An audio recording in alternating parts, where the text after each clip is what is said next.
Here's this game I played today where I got a win against the clock. I think they had about a minute and 40 seconds when I had 25 left and I won the game, or a minute 30, something like that. Maybe not exactly 40 or 30, but it was like a minute plus and I had 20 seconds and I got the win. They go e4, I go e5. They go knight f3, knight f6, playing the Petrov. I played this about 320 times with a 47% win rate, so not exactly where I want to be at, but it's not horrible. They go bishop c4, which is a miss, and the fact that this is a miss is so funny, or not funny, it's interesting to me because when I first played it, I would lose against it, and now that I know the line, I'm fine against it. I do knight c4 and knight c3. Wow. I could not have had a worse move after saying I'm fine against it. I make a mistake here, knight f6. I will say, though, the knight c3 is very rarely the move that someone plays here. Usually it's knight x c e5, or even bishop x f7. Like knight c3, it kind of threw me off because in the Petrov's game, so say they do knight x e5, d6, knight to e to f3, knight x e4, knight to c3. You're supposed to do knight x c3 or unless you lose. And I actually lost a game over the board because I didn't know that, and I learned it after that game. So when they go knight c3 here, because I know that other line, I know I'm supposed to take it in that other line. But I don't know if the bishop makes a big enough of a difference, and it doesn't. I'm still supposed to take the knight, so we can actually show the best move here. Let's show the best move here is to take the knight, and then after they take f6. So that's something to know. This is kind of, I don't know how natural this looks if you don't know the line. For me, it doesn't look natural because you're pushing f6, you're disallowing yourself to castle. Well, I guess not really, because after c6, d5, you're probably fine.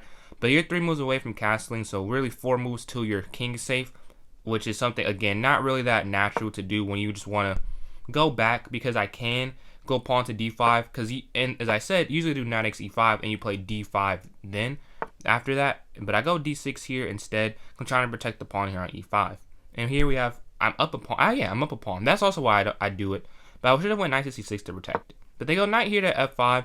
The issue with this move is because of the way the knight and the queen are placed, I can go d5, blocking this attack on the f7 square, and they have to go back. No, I could have went c6. Oh, I do go c6 here. Okay, yeah.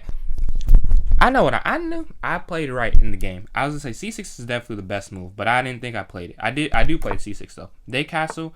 I go bishop here to d6. The reason I chose here, you may imagine, just trying to castle. I didn't consider any other move, so something being better, doesn't surprise me. I wanted to get my king safe. I was feeling a little weird that I was up this pawn because usually in the Petrov, you're rarely up a pawn from the black side, at least. Like it just doesn't really happen that often. As much as I played it doesn't really happen that often. So this happening made me feel like I may have missed something that, like, in the back of my mind. So I just wanted to get my king safe. They go h3, which is a mistake. I castle. They go rook over to e1. I go bishop to f5, and they go knight back to f3. Getting back to the square, the first development square it was on. I would say that's just such a good move. There is nothing they can do on g5. There are no targets you could see. I also could go h6 at any time. I don't know why I don't go h6 here, actually. I go rook e8. Oh, it is the best move. But yeah, they go bishop g5. I go h6 now. And I go knight b to d7 when bishop to g6 was better. Now, I don't know why rook e8 is better. Oh, no, I do. I'm sorry. Because my pawn's getting attacked twice. I missed that. And then they go bishop. That's what I did. They go bishop g5. I attack it. And now I go knight b to d7. All right, get everything I did. Now, the reason I don't go bishop g6, another thing that's kind of, the best move is not natural. Or maybe that one is more natural. But you want to develop all your pieces, as that's a basic rule of chess. And go on bishop g6. And not only that, you're also sort of thinking of g5 if you ever want to get out of this pin. So the fact that you can't go g5, like you're blocking g5 and not developing, I don't know how many people are really playing that, but maybe people would. But they go queen to d2. I go queen here to c7. As because I move my knight here to d7, b to d7, the knights protect each other. So had I not gone there, say my knight went to let's go back to a6. If I went queen to c7, then it wouldn't be a good move because the bishop captures f6. The only piece it can take back is the pawn. Now, not only would my king be open, I'd have an isolated pawn on the h6 square. The double pawn on the f file is not as huge of a deal, but the h6 pawn being weak and the king being open is a bigger issue. After this, I go queen to c7, as I mentioned. They go bishop back to g3. I go bishop here to h7. Now, this was a move I sort of figured wasn't amazing, so I'm even surprised it's good. It was a case where I had a plan and I wanted to do the plan. So I wanted to go e4, but I can't because of knight to h4. Or maybe can is a strong word. No, yeah, I'm pretty sure I can't. Because knight h4, because e4, knight h4, the bishop goes back, and then they are taking first. But I really miscalculated it because after I go here, it's a mistake. I saw something and trying to explain it sounds very, I'm not even going to try to explain it. Basically, the issue with what I tried to see, what I was seeing is that they could just take the bishop first, which is not what and I realized as soon as I'm like, oh, they could just do that first and not play into what I was looking at. So it ends up not even mattering, but I trade there, and it ends up working out that I still have enough pieces to not lose anything. And I was very surprised when they went queen over.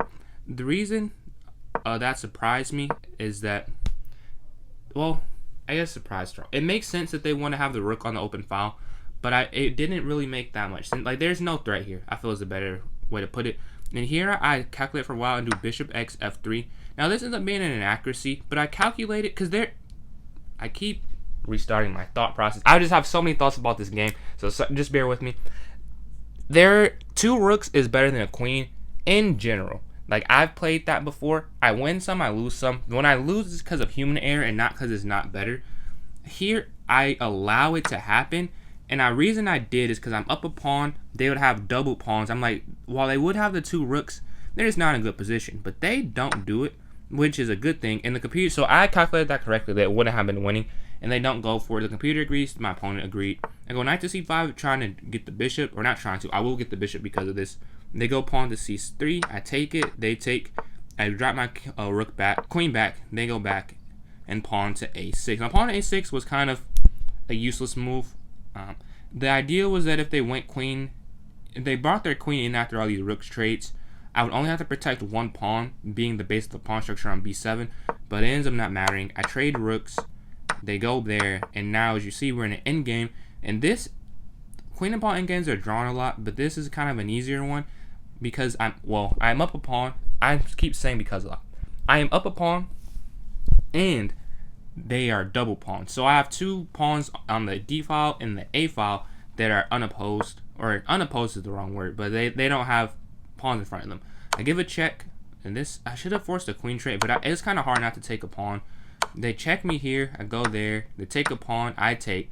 They actually could have drawn this, but as I mentioned, I was so low on time, they decided to not draw it. Because they could have, but I was so low. I think at this point I had 9 seconds, and they had around 40, if I remember correctly.